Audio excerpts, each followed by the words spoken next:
আমরা চলে আসছি, আমি কেরানীগঞ্জ থেকে আসছি 1 ঘন্টা আগে, 11টায় চলে আসছি।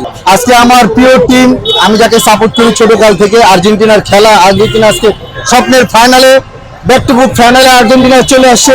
এই জন্য পরিবার নিয়ে আমরা আজকে খেলা দেখতে চলে আসছি টিএসসি। আমরা তো আশা করতেছি যে মেসি জয়ী হোক। এখন ওরা যেমন খেলবে আর কি তেমন আর কি কি হবে বলতে পারতেছি না ভাইয়া। আমরা ছোটবেলা থেকে শুনে শুনে বড় হয়েছি ম্যারাডোনা ম্যারাডোনা ম্যারাডোনা। এখন আমাদের যারা বাচ্চা কাচ্চা আছে তারা শুনে মেসি মেসি মেসি। সময় দুজনই শ্রেষ্ঠ প্লেয়ার। ম্যারাডোনার সময় ম্যারাডোনা শ্রেষ্ঠ ছিল, এখন মেসির সময় মেসি শ্রেষ্ঠ। ইনশাল্লাহ আজকে মেসি কাপ নিবে। আজকে বাংলাদেশের 70% আর্জেন্টিনার সমর্থকরা কাপ নিয়ে যাবে। আজকে আর্জেন্টিনা কাপ নিয়ে যাবে। আজকে Argentina back to back champion মারবে। আমরা সবাই আর্জেন্টিনা।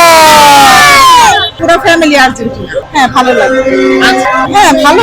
খেলা হার জিত থাকবে, ইনজুরি থাকতে পারে, মন খারাপের কিছু নাই। আমরা হারলেও আর্জেন্টিনা, জিতলেও আর্জেন্টিনা। মেসি থাকলে আমরা একটু প্রত্যাশাটা বেশি করি, মেসি না থাকলে প্রত্যাশাটা কম থাকবে।